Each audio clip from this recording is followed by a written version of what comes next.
मी स्वामींना रोज नामजप करत होतो, पण तरीही माझं सगळं का कोसळत चाललं होतं. कृपया स्वामी अनुभव भाग 38 संपूर्ण पहा.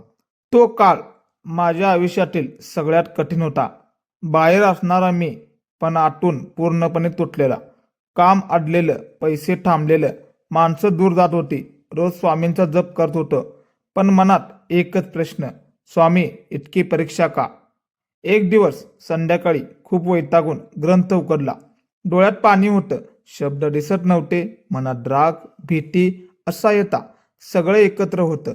तेवढ्यात वाचनात एक ओळ आली, मी भक्ताला कधी सोडत नाही, पण त्यांचा अहंकार आधी तोडतो.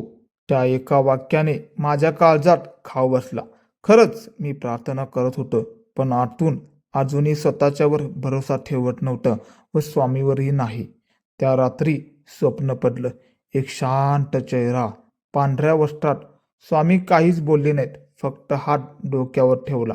डोळे उघडले तेव्हा उशी ओली होती, पण मन हलकं झालं होतं.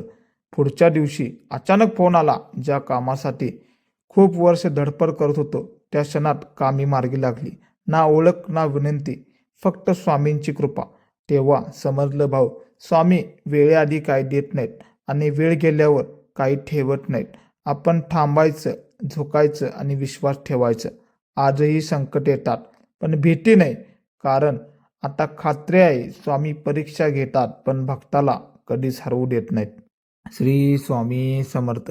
स्वामी अनुभव भाग कसा वाटला? कृपया लाईक करा, शेअर करा आणि सबस्क्राईब करायला विसरू नका.